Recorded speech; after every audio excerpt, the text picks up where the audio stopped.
and I'm going to record this as well. Please know that we are going to be talking about the mind, and we're going to be talking about this book.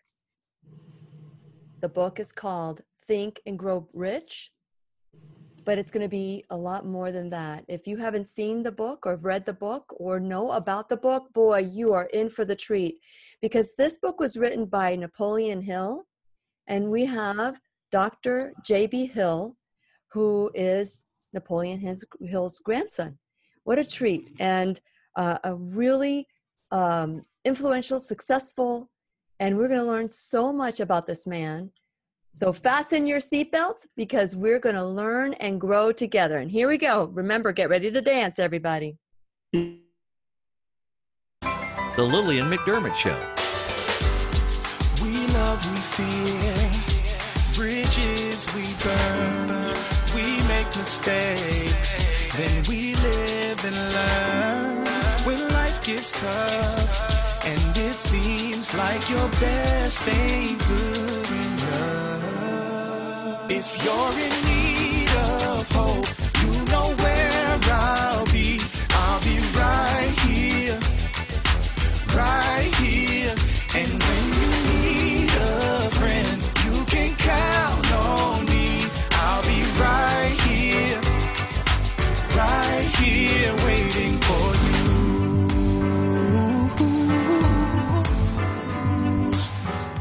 This is the place you can always turn to when you need a friend. The Lillian McDermott Show. To reach out to Lillian, visit her on the web at whenyouneedafriend.com. Now let's all learn together. Here's Lillian McDermott. Hello, my listening friend. It's so nice we can meet each other on the air on this beautiful, best day ever. And for those of you who have been tuning into the show since 2011, or maybe yesterday, it was the first time that someone said, hey, you need to watch this show, then I'm so grateful to you. But if this is the first time that you have been tuning into the show, because maybe you just stumbled upon it for the first time, please know I've been waiting for you. This is a safe place where you can go to when you need a friend. It is my commitment to provide alternative ways to heal, and it is my mission to make awareness, responsibility, and truth a part of our everyday life. And I hope you, my listening, as well as my viewing friends, will feel empowered to embrace a new truth and live the life of your dreams. Now, today I'm excited because I picked up this book a long time ago. I would say maybe a couple of years ago. I'd have heard about Think and Grow Rich, and I decided to read the book twice. And even though you read it twice or maybe even 3 times, every time you read it, maybe you're in a different place in your life and you get something different from the book. I became obsessed about Napoleon Hill, and I've done shows about this book in the past. We've even had Don Green, who is the executive director of Napoleon Hill, about a year ago. But that wasn't enough. I said, I want to learn more about Napoleon Hill, and who better than his grandson? Who better than someone who gets handed down this legacy? Can you imagine what your life would be like if your grandfather or your father or mother or someone in your family was extremely brilliant? In 1937, after 20 years of researching the habits of the most successful millionaires, Napoleon Hill published this book, Think and Grow Rich. And if you have never heard of this book, it is time to pick it up. And if you've heard about it, then you know that it is a very special book that was written a long time ago, but it's just as applicable today as it was back then, probably even more so. So we started in our search. We wanted to meet who are the descendants of Napoleon Hill. And not only that, when you are given this legacy, what do you do with it? Do you make it better? Do you leave it the same? Do you stop messing with perfection? And so J.B. Hill, MD, Dr. J.B. Hill, is here to share what this was like to receive this legacy from his grandfather and what he's been able to do to live the life of his dream, the life that he was created, and his truths. And since it is our sole purpose in life to give and receive love and knowledge, I am so grateful that Dr. J.B. Hill is here to do just that. Welcome, Dr. Hill, to the Lillian McDermott Radio Show. Thank you, Lillian. It's a pleasure to be here. It really is. Well, first of all, I want to say thank you for your service. Today's Memorial Day. Most people are out celebrating. We're working today because this is an important time. It's a time to remember. And what greater day to remember your grandfather, his legacy, and all the things, and also to say thank you for your service of our country. And so share a little bit about your background and your background and what has made you passionate about this work. Well, of course, my legacy is the work of Napoleon Hill. That's my actual legacy, and it's had a profound impact upon my life. I'm pretty much an average guy. I made my own decisions on in life, and I had to live with those decisions, and so I didn't do very well to start off with. One day when I was about 24 years old, I happened to see a copy of Think and Go Rich at the Piggly Wiggly in Charleston, South Carolina. I picked it up and said, maybe I can change my life. I took it home and I read it twice that night, and it did change my life. And I remember the second time I read it, the first time I read it, I knew I missed something. And I'd read it when I was 12, but this is the first time I ever needed the book. And so I read it the first time, and then that night I knew I missed something, and so I read it again. I'm taking notes, and for the next 24 to 36 hours, I was reading Think and Grow Rich. And finally got to, I think, chapter 15 near the end of the book, on the section on not expectations, but our fears and the things that keep us from accomplishing our goals. And when I read that, the hair stood up on the back of my neck, and I made a commitment to change my life, and never looked back since then. Never looked back. Interesting story that you would pick up this book at a Piggly Wiggly when your grandfather wrote it. Now, he handed this book to you when you were 12. Yeah. My mom and my dad went to visit him in Greenville, South Carolina.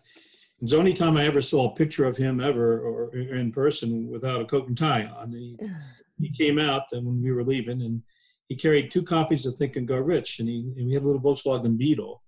And the door was open. My dad was talking to him, and he leaned, when they got through saying goodbye, he leaned in and he put a copy of Think and Go Rich in my hands and told me to read it. He also gave me a $10 bill. It was inside the book. And, I read it. I read it. I told him I'd read it, and I thought it was a good book, but it didn't have any impact on me. I was only 12. So that's a book that works for you when you're ready for it. Yes, it does. It does. But you enlisted in the military at a young age, right? Well, let's just say I had a letter from the President of the United States that said, greetings, you have 30 days to report for your physical examination. So that's how I ended up in the Marine Corps. I did 26, but I stayed. I was older and wiser, and I stayed for 26 years. It was during my time in the Marine Corps that I was stationed in South Carolina and picked up a copy of Think and Go Rich. Amazing. It changed my life. So, is it actually, okay, go ahead. What were you going to say? I said, actually, it's kind of an interesting story. Yes. What I ended up doing about that was I took the book home and I read it, as I said, twice, and then I decided immediately I was going to change my life. If you read the 6 steps to accomplishing goals, it's one of the things is have a definite major purpose, and the second step is decide the price that you're going to pay to achieve that goal. Even before you do anything else, you decide the price, and then you begin immediately, and then you begin your planning. And the reason why you have to decide the price that you're going to pay is you can't make a good plan unless you know what you're willing to do to achieve that plan, to achieve your goal. So I took out a piece of paper and I wrote down everything I ever wanted to do in life. And then I thought about them, and be a cowboy, be a spaceman, become a doctor. And one by one, I marked them off. Because I had all these reasons I made up why I couldn't do them. I mean, I was a sergeant in the Marine Corps. I didn't have any education. I didn't have any financial help. And so I marked all these things off. And finally, I just said, well, I'll go back and get my education. And then I flipped it over and wrote out my goals and plans on how I was going to do that. In 3.5 years, I graduated from Vanderbilt University, one of the toughest schools and one of the best schools in the country, because I picked up Think and Go Rich and changed my life. Looking back at that particular time, all the reasons why I said I couldn't do things like I can't become a doctor, which I am now, but I said I can't become a doctor because I don't have the money and education to do. I realized that what I did during the next 25 years was I got the money and I got the education, and I'm a doctor today. And I didn't realize the reasons why I didn't try 25 years earlier is I took those tasks that I needed to accomplish as negatives, and they kept me from even trying. So I have a little bit different perspective on things now that I'm older, I guess. Well, and what I thought was interesting is that after you finished and retired from the military in your career, that's when you decided to go back and become a doctor, a medical doctor. And so at the age of 50 or 52, which one, was it 52 that you graduated? I graduated from medical school when I was 51, so I was 47 when I started. A lot of people think that was a remarkable thing. For me, I didn't realize I was old. And I had already formed the mental attitude that if it could be done, I could do it. I knew that. It was just a matter of the price that I was willing to pay to achieve that. But I don't think of that as being the biggest thing that changed my life. I think that when I picked up the Think and Grow Rich at the Piggly Wiggly, I had nothing then. And I had to accept the book on faith. I mean, I wrote down, I said, I got to do this on faith, make the commitment. And I did. The next week, I re-enlisted in the Marine Corps for 6 years. And if I hadn't gotten that college scholarship through the Marine Corps, I was stuck. So I burned my bridges, committed myself. I paid the price that I said I was going to pay, and it worked out for me. So going to med school was certainly, I understand, remarkable in many ways, but it wasn't the turning point of my life. I would say, but as you're picking up this book, because, I do want to get into the mindset, this is your grandfather's book that you held in your hands when you were 12 years old. So do you feel that when the student is ready, the teacher appears, and at that moment you were open to it and you knew all these principles? Your father probably taught you these principles, but is there a time that we stop rejecting what we know is true and then make it our own when we're finally ready?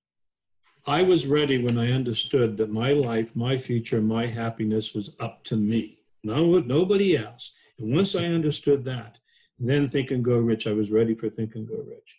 And that's why I was able to make use of it, because I was taking that responsibility for my own self. There was a sense of relief that descended upon me at the same time, a sense of almost dread too, dread and relief, because I knew that I was going to be the one responsible for my life. But I was glad I had that responsibility too. So it works. It's a double-edged sword. Yeah. Yeah. Well, that is, if you were to take one word about my show, it is responsibility, 100% responsibility. That there's nobody out there that can own my life more than I own my life.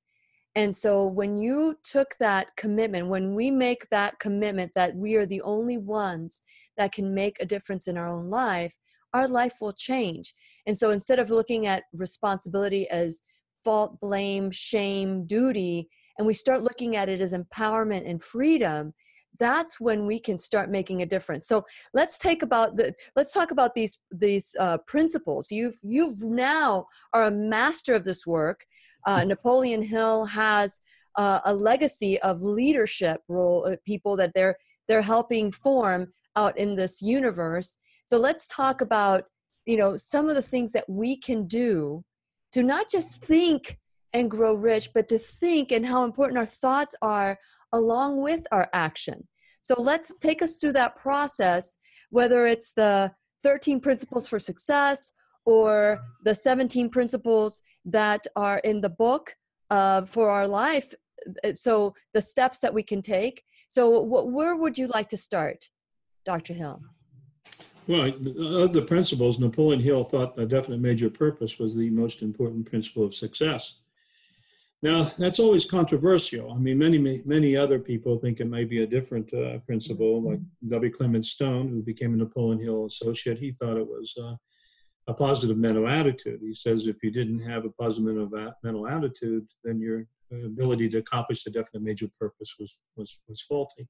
Mm-hmm. But Napoleon Hill and he debated upon that, and it took several years, but then Napoleon Hill added a positive mental attitude to the list of 16 principles. Really? The 17th principle. Wow. the principles are interesting in that Napoleon Hill figured them out. He used to call them the essentials for success, and he figured them out. And as he developed and thought about them and studied them for years, they changed from essential ideas or essential requirements to actual principles. And the reason why he called them principles is because they were always true. What Napoleon Hill did was he interviewed the rich and famous of the world, and every one of them made their millions in different ways. Carnegie made it in steel, Rockefeller in oil, the Hill made it in the railroads. They all used different methods, but they all did exactly the same thing. Mm-hmm. They used their mind, and they focused their desires and their purpose in in a 24-hour a day, 7 days a week realm, and that's how they achieved their successes. So he put those in and said, these are actual principles that if we apply them, they will lead us to success. So it's an interesting field. I am a student. I must warn you, I am not an expert on the principles of success. I've studied them, and I look at them from a different perspective. Napoleon figured out what worked. I've been struggling to figure out why it works. And that's what I really have. Because sometimes he talks almost metaphysical about things, creative vision and even, what's he talking about? But it all boils down to something he wrote in Magic Ladder of Success. He said that men search all their lives for fame and fortune, and they never realize that the source for both of them lies within their own mind. Mm. And so don't look elsewhere for a celestial being to come in and save you, okay? Although he does believe in creative intelligence, and it's an interesting way he looks at it. But I won't go into that right now. Well, I totally understand you being a student. I think that when we approach life as a student instead of an expert, then we are open to learn and continue learning. And I always say that if you think you're done learning, then put a chalk line around you because you're dead. I think that the time that we stop learning is when we take our last breath, but then what happens after that, we will never know. And so do we ever stop learning? And so with the desire, so for the first principle is desire. And when we find that desire, there is a change within us. It's a passion that occurs within us that, I mean, if you think about every person that has ever written anything about the law of attraction probably started with this book. Mm-hmm. Because I can't go back any further than this. I mean, other than if we look at the Bible and it talks about certain parts that we have manipulated into somebody else having a higher power. And so with this, let's talk about desire and faith. Let's take some of maybe the top, let's extrapolate. Some of you said that he said that there were 5 keys. And 5 essentials. 5 essentials, but you say that there's 8. So let's talk about the first essential as far as what you have, taken the work from Napoleon Hill that he knew to be true. You made it your own truth, and now you're working towards helping others and yourself achieve these truths. So what would you say is the first essential? Well, I agree with Napoleon that it's the definite major purpose. You cannot go anywhere in life without knowing where you're going to go. I mean, that's simple. But it's much more than that, because the definite major purpose is something that we have to imprint upon our subconscious mind. Mm-hmm. And by imprinting it on our subconscious mind, then we're able to pull out of the subconscious mind a power that allows us to achieve that goal. That's a research I've been doing on the RAS, the reticular activating system, which seems to be a key to goal seeking, key to the law of attraction, for that matter. Is that we can program our subconscious brain, particularly the RAS, to accept input from our environment. And I'll give you an example. Yes, if you're please. What the RAS does, if you're in a room full of people talking, you can tune out everyone except the person that you're talking to. Your brain is getting all the sound, all these messages, but you're tuning it out. If you're looking for your spouse at a football game, you can tune out all these faces and key on that one face.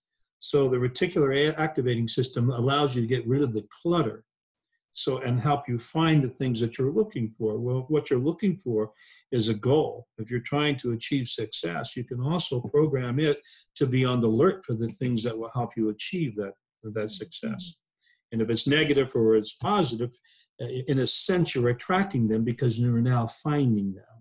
And it can lead you either way, positively or negatively. So we have to take control of the RAS. So when Napoleon Hill wrote about taking a definite major of purpose and imprinting it on his subconscious mind by controlled attention, which is focused thought, focused thinking, autosuggestion, he didn't realize that he was programming the RAS to look for the opportunities to succeed, the people and the things that are in the environment that can help you succeed. But he was. And then out of that subconscious mind will come the opportunities to succeed. Very good, very good.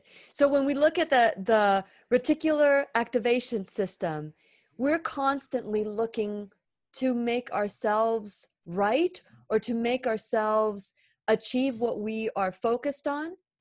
So if we're looking at being a failure, we will hone in on that. That is correct. If we're looking to be successful, we will make our belief true. That reticular activating system presents to the conscious mind all this input. If it's always negative, that becomes the perceived reality that the conscious mind has to work with. If it's positive, then that becomes the perceived reality that the conscious mind has to work with. And those messages are routed to the amygdala, which is the center for fear, or to the reward center for gratitude. Gratitude's an amazing thing. It's have you ever felt gratitude as a joy? Oh, it's a joy that overwhelms you. It turns out that gratitude, true heartfelt gratitude, stimulates the reward center of the brain. And this explains why people will pray 5 times a day, because they're stimulating the reward center. And that's why the Sisters of Mercy in Calcutta will go out into the streets of Calcutta, Mother Teresa's crew, and they pray 5 times a day. And they go out in the streets and they do this horrible, dirty work when they go out with joy in their heart. And they do God's work, but they do it with joy in their heart because they've been praying and stimulating their own reward center. And it's the gratitude, heartfelt gratitude for what they have, and they feel wonderful. And the system works whether you're Jewish or Muslim praying 5 times a day or Christian, or if you're meditating, if you can find a way to trigger that system. Well, the reticular activating system can also be programmed to filter things toward that system. It's involved in empathy. It's an amazing organ. It's deep within the brainstem of the brain of our brains, and therefore it's very, very, very old, and it's key to our survival as human beings. Empathy, yes. Can you believe that empathy might be something that you can actually program into yourself? After reading the book Think and Grow Rich, I thought, is there any limit to what we can do? And that's so sad that we are limited. Like you said to me, the reason I went back to medical school, where I went to medical school, is I didn't know I was old. But if you would have known you were old, would that have kept you from going to medical school? No. I didn't know I was old until I found out my classmates were calling me Gramps behind my back. That'll do it, right? Then I knew that I was old. Really, it didn't. The empathy thing is rather interesting, I think. If you've ever heard somebody see something and they'll go, oh, and you can see that they're empathetic toward that situation, and then it wells up in yourself. Okay, you've actually experienced a little biofeedback through your own RAS to your reward center. It's rather interesting, but you can do that. You can program it by looking at it and putting yourself in the shoes of other people. You can actually do that. It's amazing what you can do with the mind. I have a friend. His name is Joe Dudley. Have you ever heard of Mr. Joe Dudley? No. Tell me about Joe Dudley. He's an African American. It's worth about $200 million. Whoa. And he made his fortune selling door to door. And I had occasion to spend some time with him in Malaysia at the Napoleon Hill conference. He was one of the speakers. And told me he'd read Napoleon Hill 300 times, Think and Grow Rich 300 times. And I looked at him and said, 300 times? I said, I've only read it 7 times. Why would you read this book 300 times? And he looked at me and he says, it helps to keep my mind straight. And so he would read it like many people would read the Bible. He would read the principles of success. He was a guy that spent 4 hours with Nelson Mandela. Wow. And I asked him, why did he go do that? What did they talk about? And he looked at me and asked me if I really wanted to know. And I said, yeah, I do. And he looked at me and he whispered and he said, well, I talked about hair product. And I said, hair product? And he said, yes, hair product. He looked at me and grinned, and he was in the beauty business. He has the greatest collection and the best, beauty products for African Americans, and he developed the whole industry, in fact. But anyway, he said the people in South Africa were desperate for they had no jobs, and Nelson Mandela was desperate to help his people.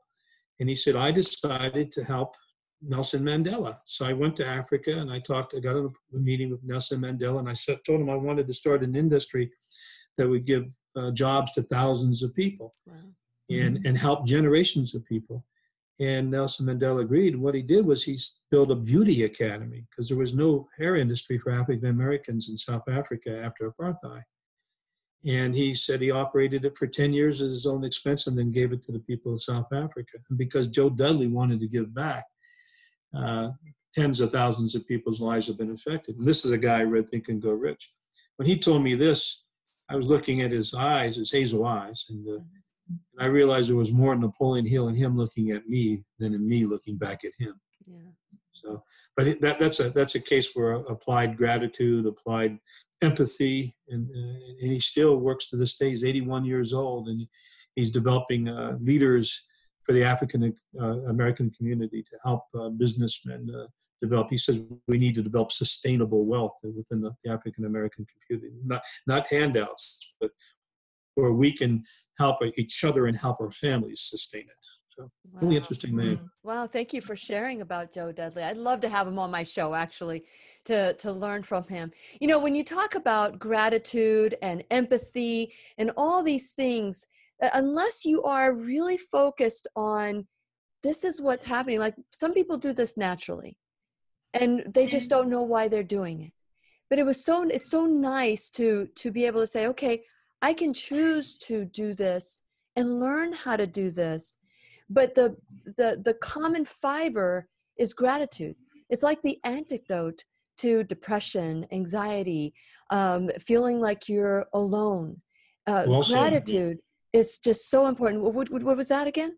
I said, I'm sorry, I interrupted you. Well said, well said. It is an antidote for depression. I agree 100% with that. So he was able to, I mean, someone who has $200 million, you know, to be able to want to give back, that shows you that they're living this lifestyle. And I love how you say that when I looked into his hazel eyes, I saw more of my grandfather looking back at me than me looking at him. And it's because he made this his truth. Now, I don't know of other people that have read this book 300 times. I've got like 298 times more times to go. But it's when you make something your truth. And what I love about Think and Grow Rich is that everything is limitless, and that our reality is what we place our limits on. And so let's go back to number one, because you talked about neuroplasticity and the essentials of neuroplasticity. So neuroplasticity is the rewriting of the program, which we've talked about, or maybe bringing the neurons together. So let's talk about neuroplasticity in your terminology of neuroplasticity as we need to know it. James Allen was a 1880s writer, and he wrote first about neuroplasticity, although he didn't know about it. He said that when we think a thought and have that same thought and we think it repetitively, we basically establish grooves in our brain. Mm-hmm. You can think of it as a bicycle path through the woods. And those grooves make it easier to think, to formulate and have the same thoughts. So they basically mean you are establishing patterns or habits. It's done with visualization and it's done with thought. Professional athletes, when they play golf, Jack Nicklaus, he would visualize the shot of the ball. He'd visualize himself striking the ball, and swing, and watching the ball go. And what he was doing, he had trained so many years that he was recruiting the neurons that allowed him to make those shots, so that when he actually made the swing, he could do it. Charles Victor Hansen wrote a wonderful book called Buddha's Brain. He also did Rewiring Your Brain. Mm-hmm. He talks about tells stories about studies that were done on people's brains, particularly, I'll give an example, a violinist. If a violinist practices this music, and they wired up the MRIs of the brain, and they looked at the part of the brain that lit up when the fingers were moving. And then they took away the violin and handed them a sheet of music, the violinist, and had them read the music. And when they read the music, just looking at them, the part of the brain that controls the fingers of the left hand lit up again.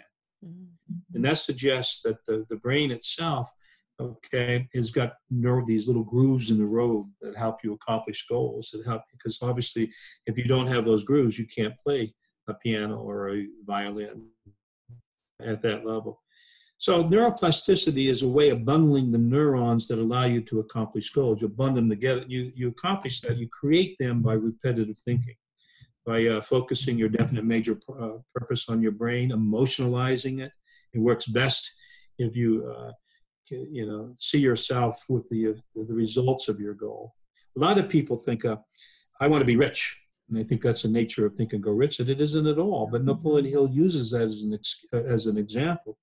But he says you must picture your goal. Well, can you imagine yourself picturing a pile of money and getting emotional about it? You don't. What you get emotional about is what you can do with the money. Your freedom from poverty, fear of poverty, helping your fellow man, helping your wife, your children, your mother-in-law, helping your mother. The things that you can do with the money is where you can feel gratitude. And that emotionalization is what builds these pathways and make it easier to move along that pathway again. And that's neuroplasticity, is recruiting the neuronal bundles of the brain to work for you. Okay. They looked at bundles to the amygdala, which is the center for fear, and the reward center. And they found that the absence of bundles of fibers to the amygdala, okay, is associated with courage. And the presence of fibers associated with happiness are routed to the reward center, and they're thick. So obviously the correlation here is that whichever way you focus your thoughts is where you're going to build bundles of neurons. Do you want to focus your thoughts and stimulate the amygdala to give you fear? Or do you want to stimulate the reward center to make you happy? Yeah. And that's the difference between positive and negative thinking, is how it affects the brain itself. And we know it affects the brain. Yeah, and people think that in order to be a realist, they must go towards that negative thinking. But I am a firm believer that you can think of what could go right as opposed to what could go wrong. And we tend to go to those negative thoughts that create that neuroplasticity, the worrying, the dwelling on, and all those things. But with Think and Grow Rich, you're focusing on what could go right and what is the positive that can come through for that. So before we got on the air, we were talking about, the condensing of these neuroplasticity essential steps. So number one for that activation of neuroplasticity, what would you say it is?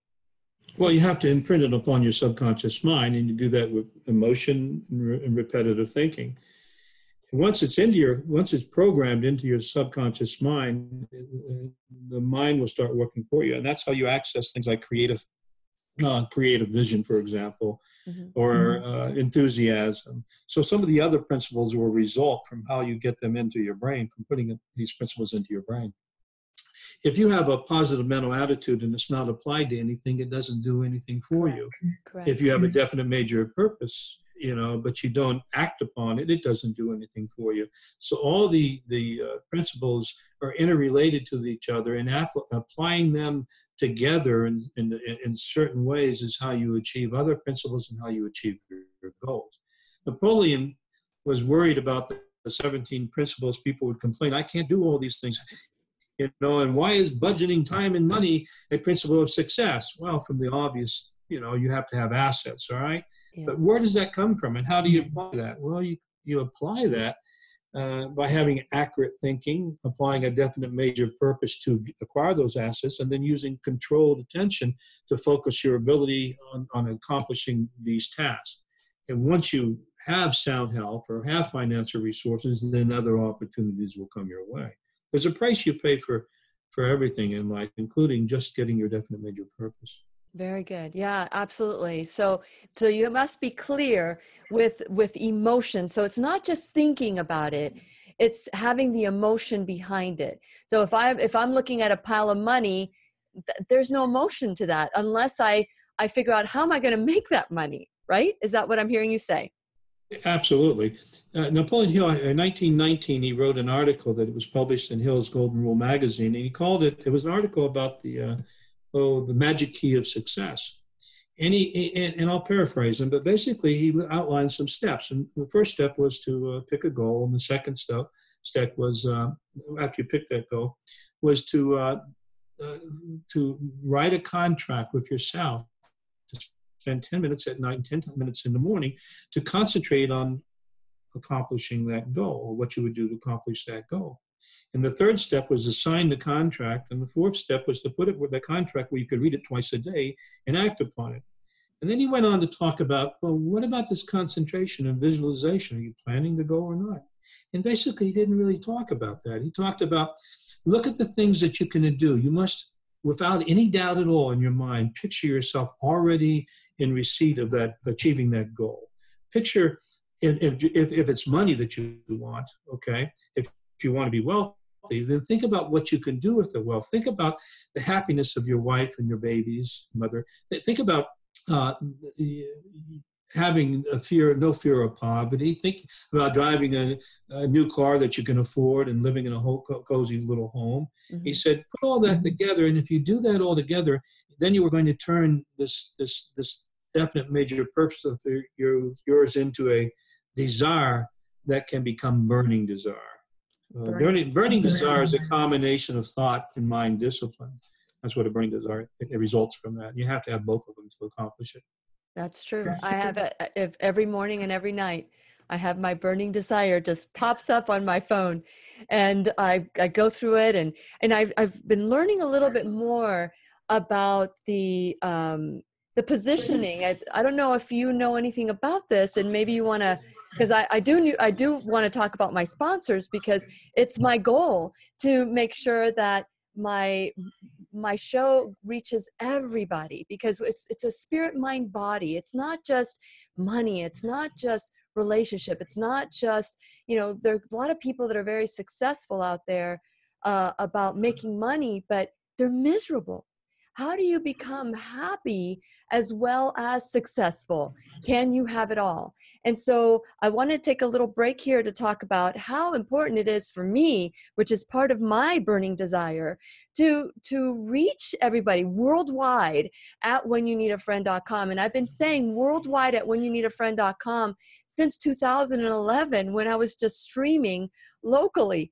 And to see the steps that have followed that, where we have people from Malaysia, we have people from England and the United States and all over. And I'd love to hear, for those of you who are watching at Lillian's radio show, I'd love to know where you're watching today. We have Dr. J.B. Hill, who's the grandson of the author of Think and Grow Rich and many other books as well, that I want to encourage all of you to go to naphill.org to learn more about this incredible, brilliant mind.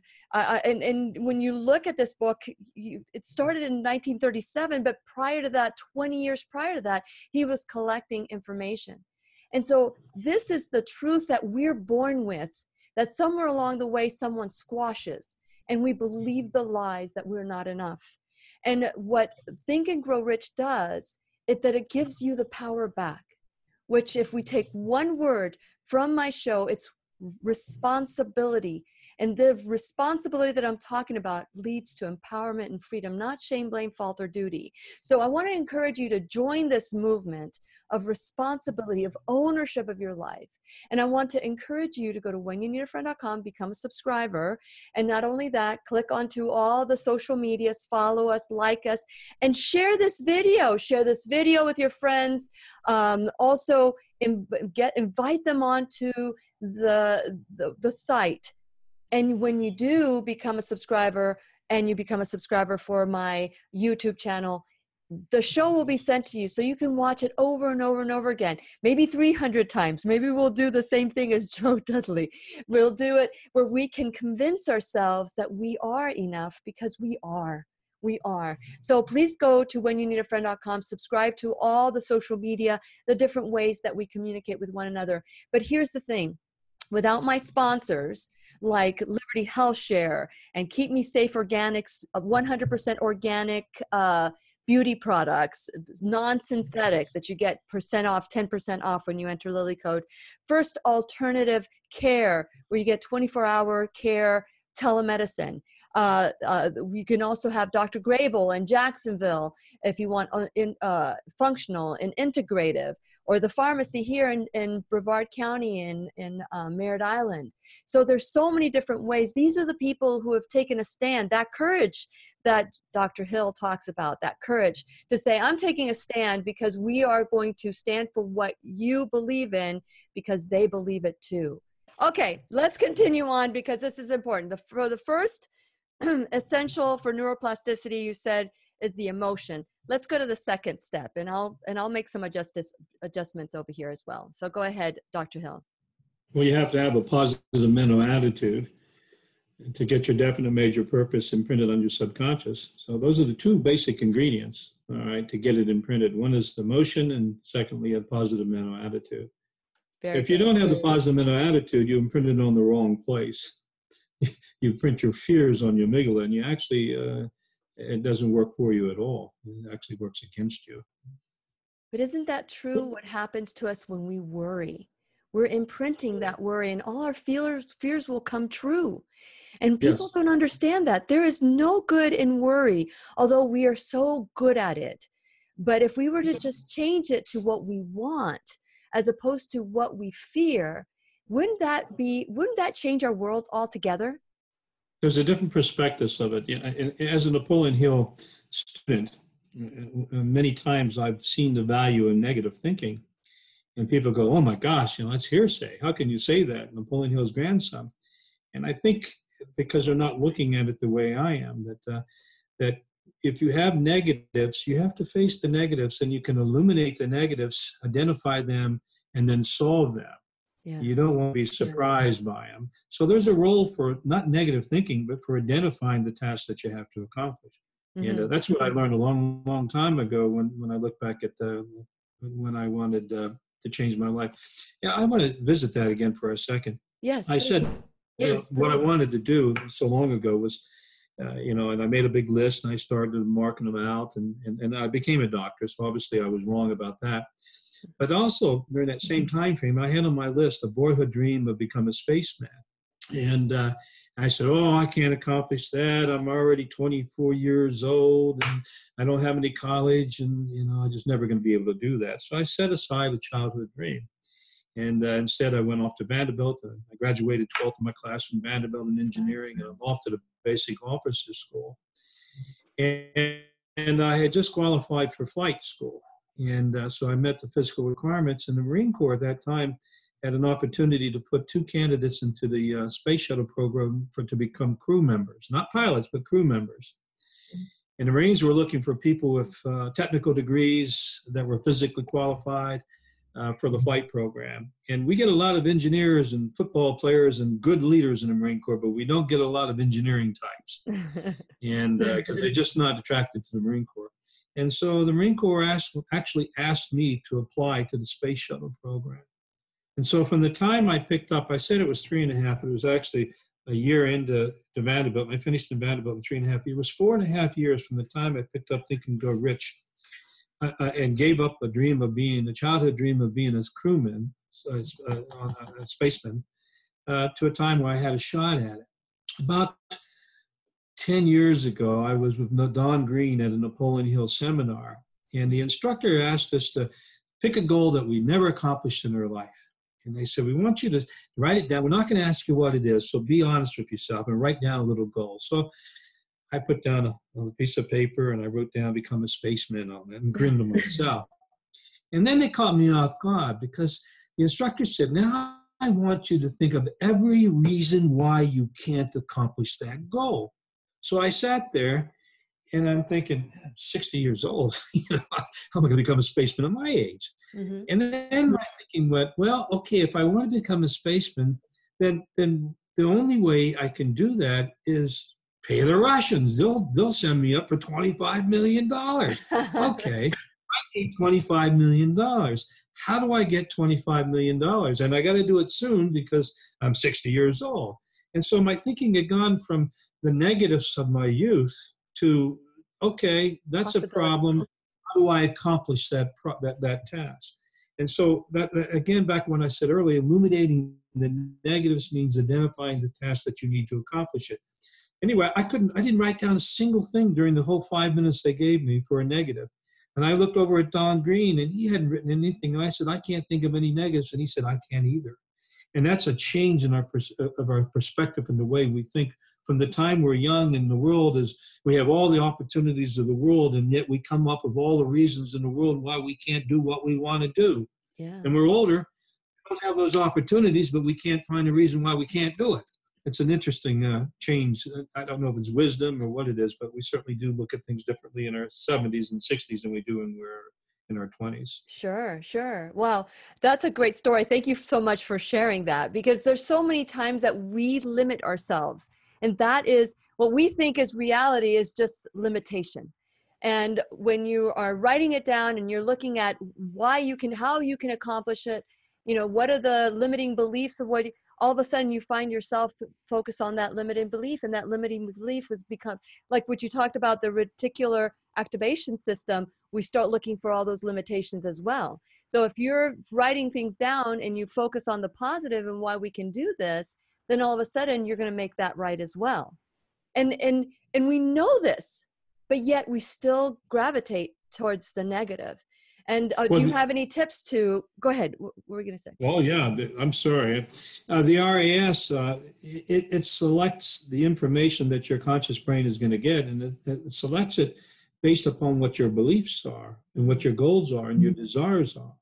And that's why a political extremist will filter out anything that's contrary to their own views and only pass the things or the facts as they know them to support their own views. And that's the RAS doing its job, which is helping them validate their own thinking. It doesn't always work for you, so you have to be very careful about that. And if your thoughts are negative and you program the RAS negative, the only things that are going to come back to your conscious mind are the things that support and prove that you're negative. You talked about worry earlier. Yeah. Earlier. My daughter's 17, and she's been focusing lately, worrying about what she's going to do after she gets out of college. And last night she was worrying about which college is she going to go to. And I said, sweetheart, why don't you wait to see which one accepts you before you decide which one you're going to go to? All right, you're wasting your time and energy. But if you continue to worry, you will continue to program the RAS to bring out your fears, and you're going to stimulate the amygdala to create fears and anxiety. No need to do that. Think about the joy of going to any of these colleges. That's what I told her. And then I printed out a little article that I don't think is so scientific that you can't read it, about downward spiraling into worry. Because you can do that. You focus it. Those are your conscious thoughts. You consciously make yourself worry, and it feeds back, and it makes you worry more, and you have to break the cycle. Very true. Very true. And so did she look at you like you looked at your grandfather after you read Think and Grow Rich at 12? Or did she get it? No, she took the paper and she said, I'll add it to my pile, because about 3 hours earlier I gave her my RAS paper that I wrote for the Napoleon Hill leadership seminar. So yes, and I do want to talk about the Napoleon Hill's work seminar as well. Sure, but sure. Let's move on to number 3. Because I'm really loving these from you. So first it's the emotion, and then it's the positive attitude, And then number Positive 3, mental attitude, yes. positive mental attitude. And number 3? I think accurate thinking. And the reason I think accurate thinking is because way back when I was 24 years old, I said I can't become a spaceman. I didn't think accurately about it.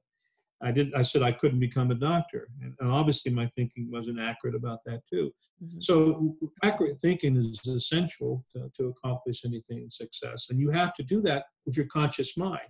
That means you have to program the right things in order to get right things back out that you collect from it.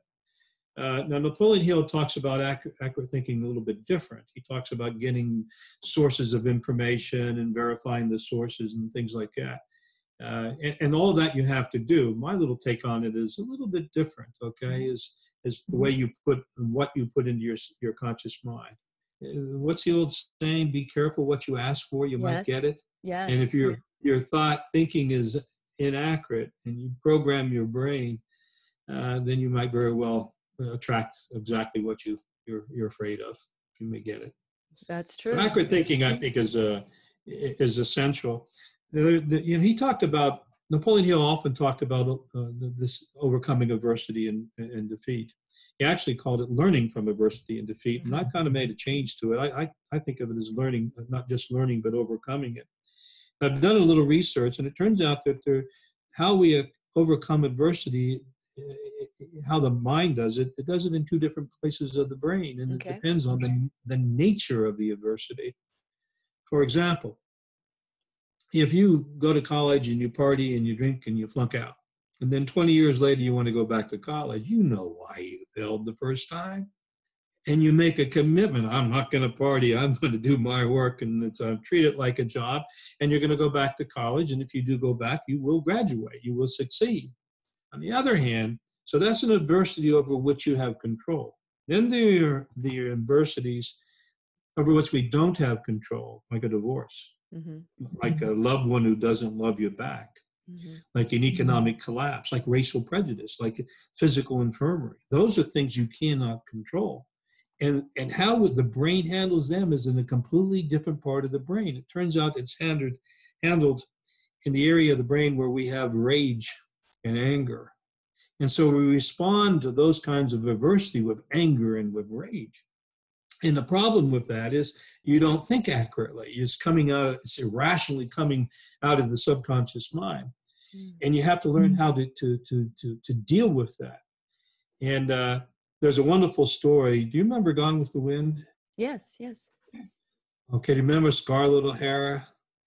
Her privileged white class lifestyle crumbled during the Civil War. Yes. And she's at Atlanta, and the dead and the dying, and all she wants is to go back to Tara, her plantation, where everything would be fine. And so she gets on horses and she rides back to Tara. And then there's this wonderful scene when she's looking at the plantation and nothing's the same. The sky is overcast, the windows are broken, the doors open, there's nobody around. She rides down to the plantation and storms into her house, and it's been pillaged. There's no furniture, and there's nobody there, and she's starving. And she runs in the kitchen. There's no food, and so she runs out into the backyard to the garden. And she starts looking for food, and she can't find anything. And she drops to her knees, and she runs her fingers to the soil, and finally she finds a carrot. And she takes that carrot, and she looks at it, and she sees her broken, dirty nails. This white, privileged, rich girl. Okay, she looks at her nails and she sobs, and anger and rage spills up in her because she didn't start the Civil War. She's an innocent, basically. And so the rage comes up, and she stands up and she holds that carrot that she found close to her bosom. And then with her right hand, she reaches up to the sky, and she looks up to the skies, and she says something. She goes, I will never go hungry again. I will lie, I will steal, but as God is my witness, I will never go hungry again. And then she did something remarkable. She ran into the house, she pulled green velvet curtains off that were on the windowsill, and made herself a beautiful dress that she could go out in society, and she never went hungry again. But what did she do? She used anger and rage as an emotion, as a power to motivate her and stimulate her with a new definite major purpose. The old one wasn't accomplishable anymore. Because when you're defeated by something you can't control, the only way to do it is to choose something else that you can accomplish, and then use the anger. I used to say the best way to get even is to get rich. And it is. Okay, use that anger and rage that you can to go out and accomplish your goals. And that's what she did. So the second part of the brain, again, knowing how to handle that, and knowing where the anger and rage is, and knowing to use that anger and rage and how to set it about, which is accurate thinking, find a new definite major purpose, and then apply that as an energy to go out and accomplish your goals, is the way that you do that. So Napoleon talked about... Can you substitute, I just have a question real quick. Can you substitute that anger and rage with gratitude for the experience of knowing what it's like to not have? And now you substituted it, because we all know that anger and rage can impact in the body. If it's not used properly, it could cause disease in our body. So how can we justify that? So that we... You would have to. Oh, absolutely. You would have to do that. You would have to do it. Overcoming adversity. What did he say, Napoleon? He said that out of every adversity come the seeds of greater rewards, of future success. Okay. So that's the gratitude, is understanding that it was a learning experience, and maybe the definite major purpose you had before that wasn't tenable, wasn't real, wasn't accurate, and now you can get on with your life and give thanks for that. Many people do that. Many people do that. How many people that have had tough lives and eventually achieved success, and they say they wouldn't have changed it at all, not one step along the way, because they wouldn't be the person that they became, except for the hardship that they experienced. Correct. And that's gratitude. So I agree. You have to be careful of the anger and rage. Yeah. But it's better to focus on your goals than to go out rioting in the streets or killing your spouse. Correct.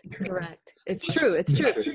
And that is a quote that I absolutely love. Every adversity, every failure, and every heartache carries within the seed of an equivalent or greater benefit. I love that. And in Romans, it says, all things work out for the greater good.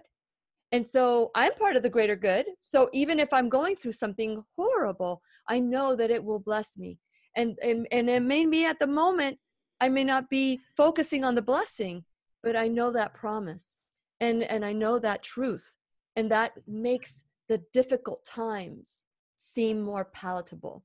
That's my view, and what I've experienced. And so I want to move on to 4, because we only have five more minutes before the podcast ends. So let's talk about number 4.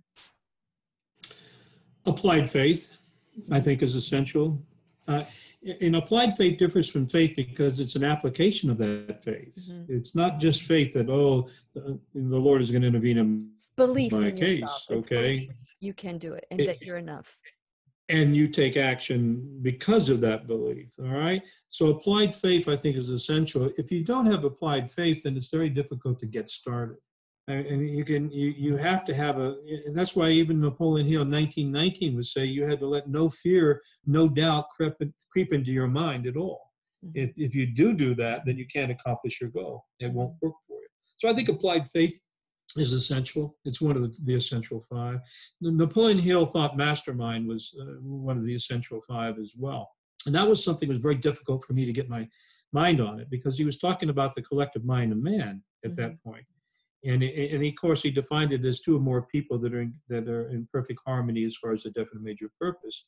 The perfect mastermind, of course, is between a man and a woman in a marriage. If they have a common definite major purpose. Not all of them. Sometimes they're at odds with their definite major purpose in life. And so getting that joint definite major purpose, I think, is certainly important for a mastermind of a couple. But he talked about it, but I kept on wondering, how do you get that in your mind? And then I realized the mastermind isn't something that you put into your mind. The mastermind is something that comes out with application of the other principles. One of the principles is teamwork. So it's not the same as teamwork, because you're working toward a common goal, but not in perfect harmony. So the mastermind is teamwork with common definite major purpose, with controlled attention, with self-discipline. All the members of that particular team are joined in perfect harmony. So they've input those things into their subconscious, and then what comes out is a mastermind. It took me a long time to understand what a mastermind was, but that's what it is. It's much more than a team. Much more than a team. Well, I tell you what, I would love to talk about 6, 7, and 8 after the show. For those of you who are watching at Lillian's radio show on Facebook Live, I am so excited that perhaps maybe you can stay after the end of the show. We have Dr. Hill for a little bit longer. But for those of you who are listening podcast or watching later on YouTube, just know that you can always join us at Lillian's radio show on Facebook Live. You can find the information when you subscribe at whenyouneedafriend.com. Dr. Hill, this is our first goodbye, but not going to be the total end because I do want to get to 6, 7, and 8. But thank you so much. I am so grateful and honored to be able to have this opportunity to speak with you today. So thank you so much for being a part of the show. My pleasure. It was fun. Yes. And for those of you who have never read Think and Grow Rich, I want you to go to naphill.org. That's naphill.org. And you can also become a leader for this group as well. There's so much that you can be empowered to live the life of your dreams. Please remember, I'll be right here waiting for you worldwide at whenyouneedafriend.com. This is Lillian McDermott wishing you love, peace, joy, and unexpected abundance. Make it the best day ever. Good job. Good job. Okay, just hold on. Here we go. The opinions and advice expressed on the Lillian McDermott radio show are intended for the individual callers and guests on the program and are presented to our wider audience solely for general educational purposes. Please act responsibly and consult personally with your own medical, psychological, or nutritional expert before taking any steps to improve your life. Welcome back. This is our private session that we normally have after the show. And when I was talking to Dr. Hill earlier, we were talking about that there are 5 neuroplasticity essential keys to success. But Dr. Hill believes there's 3 more. And so I thought, okay, let's talk about those after the show. But for those of you who are watching, and if you have any questions for Dr. Hill, please feel free. Although I had an incredible, experience with my computer crashing again, which I'm going to do something about that. Tony Doyle, thank you so much they want to thank you, Dr. Hill, for being on the show today. And thank you, Ali, for being on the show. And let's see who else. Anna Marie Michaels, thank you so much for being on. If you have any questions for Dr. Hill, now is the time to ask. So let's talk about, this has been such a great conversation. I don't want it to end, but I know that you're busy and that you have things to do. But if you can indulge me with 6, 7, and 8, would you like to share what you believe are other key essential elements to developing this success? Well, the most obvious one is a positive mental attitude. Okay, Sure. That was not listed as one of the 5 essential ingredients of success. Without a positive mental attitude, you cannot motivate yourself and Correct. sustain yourself. Persistence is not considered a principle of success. I think it's underneath the umbrella of self-discipline, and self-discipline certainly is one of the elements. There are 2 kinds of self-discipline. There's an iron will, and then there's habit force. And iron will discipline is what you see personified in a single working mother of 2. Mm-hmm. She gets up early in the morning. She gets her kids ready for school. She drops them off at school. She worries all day, hoping that nobody gets sick, because if they get sick, she can't take any more time off from work. She picks them up from daycare after work, brings them home, feeds them, bathes them, helps them with their homework, Sure. Cleans up the house a little bit, maybe packs a lunch, jumps into the shower, got her hair cut short so she didn't have to spend time fixing it, just shakes it dry, and then falls into bed exhausted. And then she does it again the next day and the next day and the next day. Mm-hmm. How does she persevere? She does it with self-discipline that's become an iron will. The problem with iron will is, how do you sustain that? And Napoleon Hill talks about the philosophy that if you properly employ it, it becomes a burning desire, and then it becomes effortless. So underneath the Napoleon Hill method of thinking, if you take a thought and apply a desire and apply thought to it, you can turn it into a habit force. And that's the elements of neuroplasticity we've been talking about. And a habit force then feeds back to turn that desire into something that is a burning desire. So you have two methods that lead to persistence. You have the iron will, which is self-discipline, and then you have thought. And if you combine thought with self-discipline, you have mind discipline, and that's when you've taken something odoriferous and made it easy. Give an example. Another example, I know a young woman that was 230 pounds in high school, and her whole family was heavy, and they were rural West Virginians, and the men ate first and the women ate later. What's in their, they huge spreads of food, and she grew up, and finally one day, and she tried every diet known to man, and then finally one day she changed her whole mindset. She decided that instead of dieting, that she was going to eat for health. She wasn't going to worry about it. And so she decided that was her goal, was to eat healthy and not get the diabetes that everyone in her family had, and the problems with obesity that they all had. So she started choosing, instead of choosing the things she couldn't eat, she started making a list of the things that she could eat and in the amounts of them. And then she started losing weight. And then she started visualizing herself as a healthy person, as a healthy, happy person, disease-free. And then that polka dot bikini picture came to her mind, okay, as success grew upon it. And as the pounds, and she lost weight, and as the pounds came off, this beautiful, I mean, absolutely beautiful girl showed up. And that's when I met her. I mean, when I met her, she was a secretary in the medical department, and we talked at great length about that. And she always had candy on her table, on her desk, and she wouldn't eat the candy. It was there for other people. And I noticed that about a 5-month period, about every 2 weeks, there'd be another man in her office having lunch. And I said, and finally I said, Adele, what are you doing with all these guys?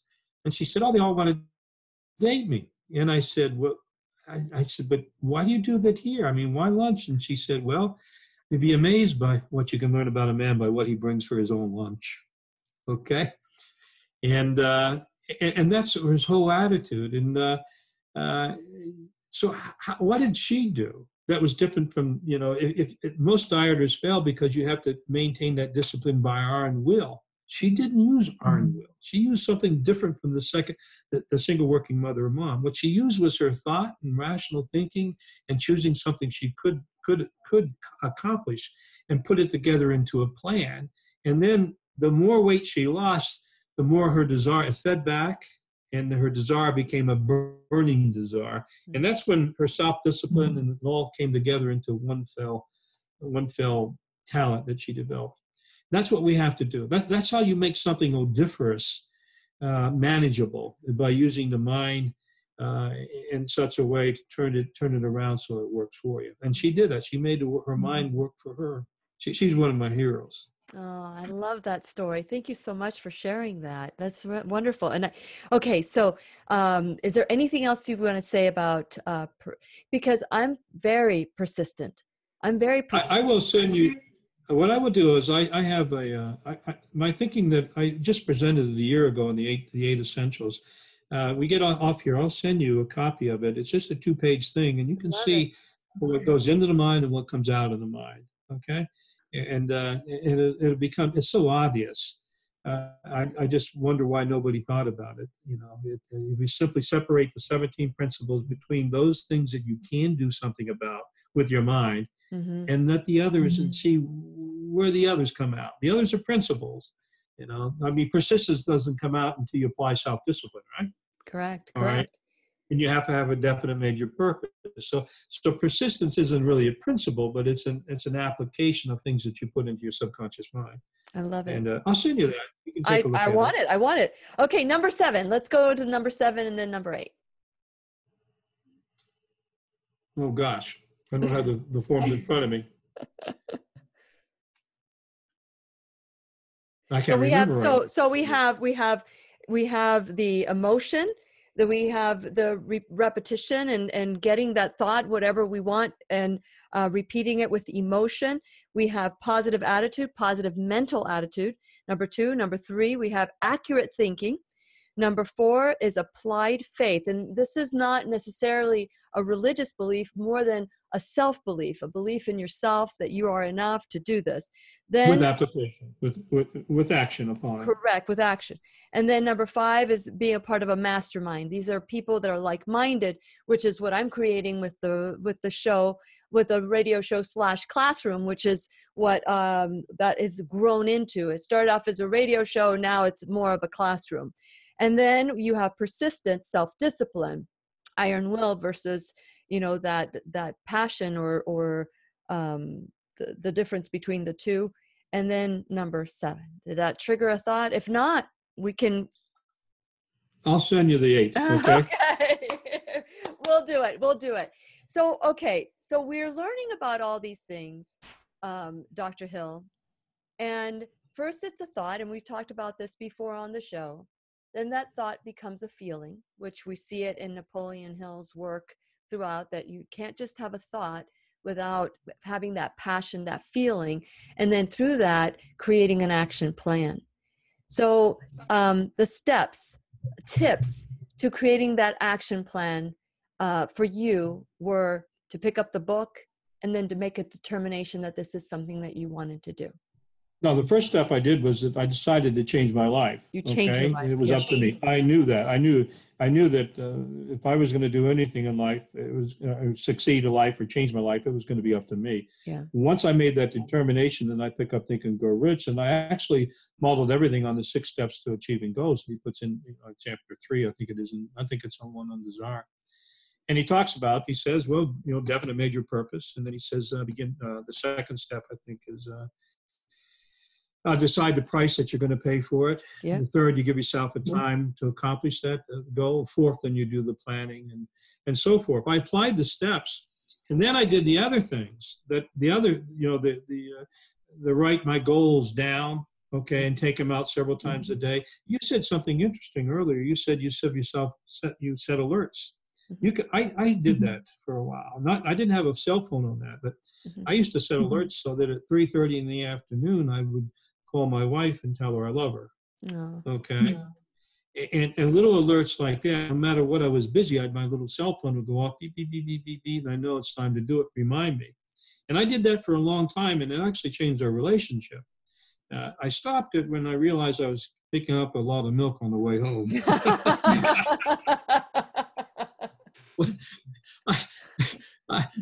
But for a long, long time, you can set alerts like that, and it can be alerts like give thanks for your day, okay?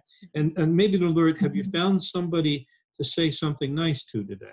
And that's a really nice alert to get there, where to remind you to look for somebody that you can compliment. I mean, I tell my daughter this. I said, you find a girl in school, a new pair of shoes, you make a comment on it, or you look for some, you actually have to tune your mind to look for things that you can say nice to people. And if you do that, you're going to be the most loved person in high school. And I believe that's true in life too, is that you're looking for positive things about people. It makes you a better person, but it doesn't help to have a phone that tells you to do it. Because you said it. But it's funny because even without the setting is there because sometimes we get really distracted. But that reminder is there to focus and to remember what I am about and what my goal, my passion is and what I'm trying to accomplish. And there are times where I'm just exhausted at night or like before the alarm goes off and I wake up, I'm already visualizing myself and being grateful for the passion that I have. And I have to say, Think and Grow Rich, the book, what I love about it is that there was someone, when I think of because I'm a certified life coach, and you hear about some of these things about changing the brain and changing the mind, but you don't necessarily, so many people are saying this, but you don't know who was the originator. Who is the one that this came from? And as I'm learning from Napoleon Hill, and a lot of us have learned from Napoleon Hill, I'm like, oh, so that's where it came from. And this is something I've always known to be true, but here's someone who took the time to write it down.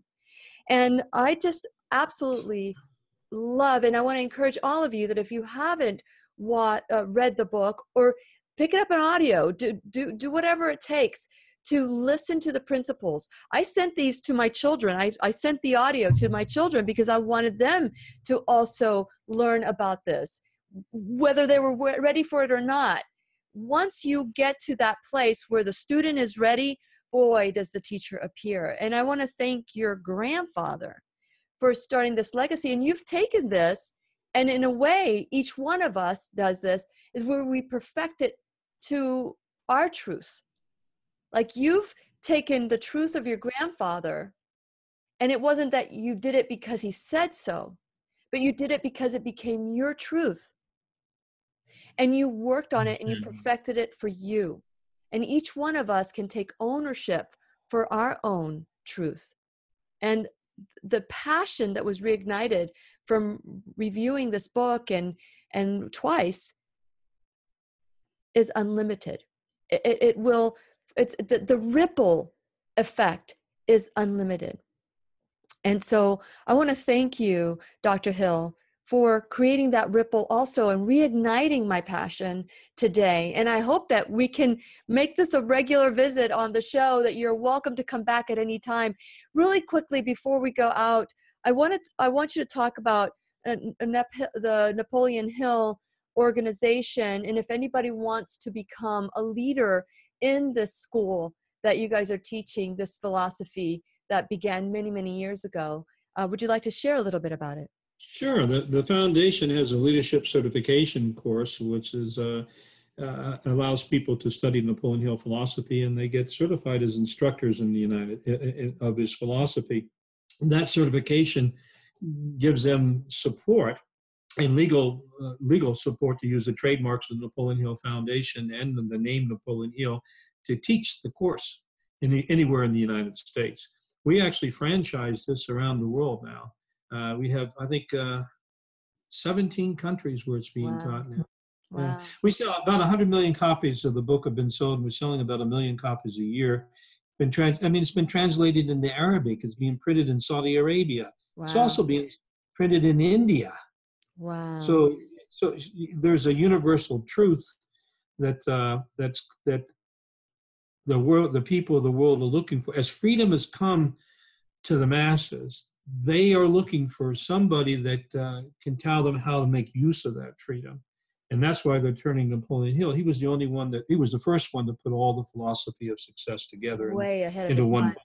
And it's simple. It's an easy read. It's nothing hard about reading Think and Grow Rich. It's a very simple read. The language is fine.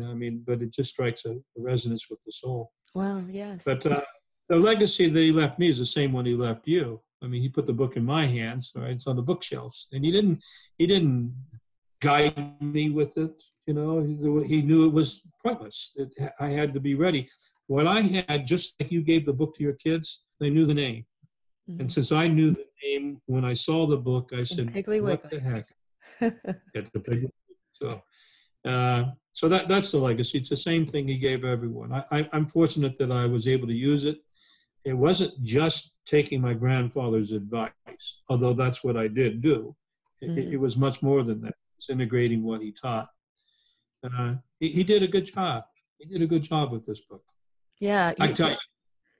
Yeah, sometimes if we ever get a chance to talk, I'll tell you about some of the family history, but I won't do that. That's to be continued. I certainly do want to do that. How does it, when you think about the work that your grandfather started 20 years before he published the book, and this book has been translated and rewritten and revised in so many different ways and so many times.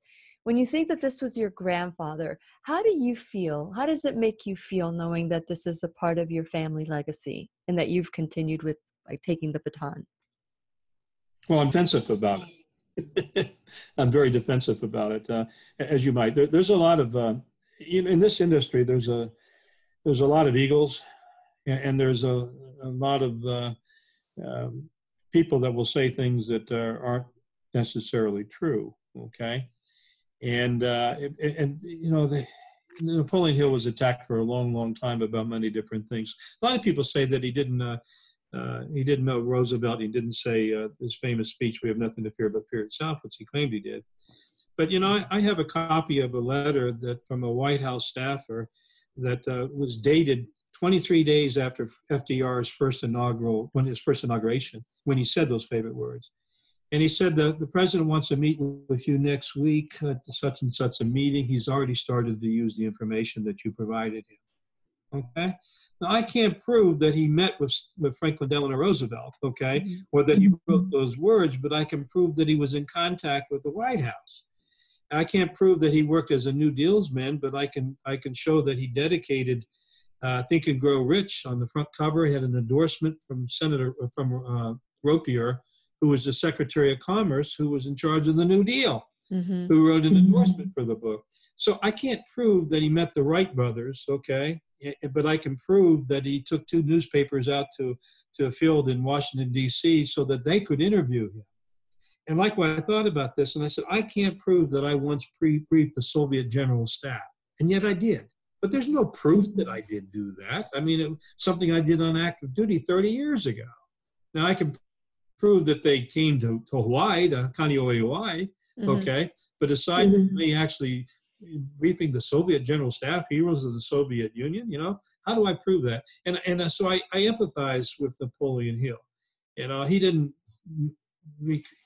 keep accurate records or recording, just like I didn't. And so I get very angry when I hear people, because they don't know the other half of the story. But he doesn't need defending. For those who will actually pick up the book and fall in love with Napoleon Hill and what he was ahead of his time. And, he had so much passion that he probably, did even more than we even know that no one ever gave him credit for. But I will tell you that every time I hear a motivational speaker or someone who is another life coach or whatever, I'm like, I know where that came from. But they don't give people, like, you'll hear me give Napoleon Hill credit, or you'll hear me quote somebody else and I'll give them credit. Not a lot of people give people credit anymore. And so I will say his work doesn't need defending, because truth is truth. And those alone. I agree. Yeah. With you. And to carry that within you, it's like you really, how special your grandfather is still today. And for people who would say anything negative, they're really talking about themselves. And so when I hear people talking negative or trash about somebody else, they're giving me an insight in their soul. And so that's true. I hadn't thought of that, but you're right. They do. Yes, they do. There was an NBA basketball player last night, I heard on the news, and another basketball player was backstabbing him. And this player said, well, he's a good player. I'm not going to talk bad about another black man. He's a terrific player. He has his opinion, but it doesn't bother me. And I thought about that. And I said, you know what? What a positive way, to counter an attack by somebody else. It doesn't matter how valid the other person is. He just lost. Yeah. Okay. He lost in this battle of public opinion and in spirit as well. That's right. That's right. But the reason why I'm so defensive isn't to defend the man so much, is that by defending, his work is being besmirched because they attacked the man. He wasn't successful. He married 5 times. My grandmother was his third wife. And they were married for 21 years, and with her he had 25 years. He had the 3 children, and it was a difficult marriage because he was always away. In Malaysia, a number of years ago, they did a musical, a 50-actor musical. Can you imagine that, in Kuala Lumpur, Napoleon Hill, the musical. And they hired actors, and there's this one scene by the woman playing my grandmother, and she sings Dreamer, What Do I Do If a Dreamer? And she's making up her mind whether or not to divorce my grandfather. And that's pretty much the way it was. She for years, he turned down the opportunity to live a rich life with family resources. My grandmother was wealthy, landed, a gas squirrel. And he gave up all of that to go out on his own, to make it on his own. And his dreams would never have been accomplished if he'd sold out for the riches that he could have had with my grandmother. And eventually, the bulk of that fortune went to his eldest son. it could have gone to him. Okay. And then through him to the children. And so he really gave up a lot for this philosophy of success. And the families talked about it and the agony. My dad suffered from not having his father around because dad was the youngest. And we talked about it. We said, you know what? That's a price the world paid, not just we paid, but it's the price that was paid for the world to have this philosophy of success. Yeah. And so should we wish that we're different? At the end of his life, my dad had come to terms with his father. So if my dad can come to terms with his father, why should we as a family do anything different? So we just, we just shrug our shoulders and say, yeah, maybe he wouldn't have developed this if he hadn't always struggled. He said you had to get out there and fail in order to really understand it. And he certainly failed at a number of things. He really did. But he was an interesting man. But you know what? He paid the price so you don't have to. He's like a scrubbing bubble, Yes. And sometimes we have to decide, I get people all the time that are dealing with molestation or, when you're going through coaching, there's a lot of different issues and why people are needing to release, and everything is a price and everything is. And so I was just having this conversation with someone and I said, if you had the choice between you being, molested as a child or your child being molested, which one would you choose? And they would gladly accept they got what they wanted. They protected their child. It happened to them so that their child would never be molested. So we've got to find the beauty in that. We got to find the beauty in that. And I know that's easier said than done, right? Yeah, letting go. Do you know the spider monkey story? No. Do you want to share the spider monkey story? Sure. Jim Stovall, you know who Jim Stovall is? He's a motivational speaker, a blind man. He went blind. He was an Olympic wrestler and went blind. And he turned to Napoleon Hill and changed his life. And now he speaks all over the world. I think he earns about $50,000 a presentation. But anyway, I heard him speak down at Napoleon Hill Day down in Wise, Virginia. And he told this wonderful story about letting go. And he described spider monkeys. Spider monkeys are little bitty monkeys about the size of your hand. And they live in the trees, in the triple canopy. And it's very difficult to catch these suckers. I mean, you can't catch them with the net. They're too small. And the branches of the trees would get in the way. So the way they catch them is they set up a little trap. And not any trap. They put up a glass bottle trap. And they put candies and bright colored foods and articles in it. And then they tie the bottle down. And that attracts the curiosity of the monkeys. And they scamper down out of the triple canopy and they cross the floor and they put their hand into the jar and they grab a piece of candy or whatever it is, a banana or whatever. And then they make a fist. And when they make the fist, they can't get their hand out of the jar. And they will not let go of what they have. They keep it tight. And so that's how you catch them. You come up to them. And you can have food all around them, but that they could just let go and reach it. All the riches around them, and they will not let go. And that's what so many times we have to do in life. Sometimes you have to let go of what you have in order to achieve the things that you can achieve outside of that little jar. And he told that wonderful story. And I've used that in counseling with many of my patients. Particularly in marital, it's very difficult when a marriage needs to be dissolved for the health of either person. Sure. But you got to let go sometimes of what you have in order to be able to pursue and achieve what's capable for. Yeah. That's a wonderful story. I love that story. Thank you so much. I had kind of heard about that a long time ago, probably when I was going through my coaching and learning my personal growth and my personal journey. And I remember that story about, some of us, we can't let go. We just can't let go, but it's so easy to, in order to make room.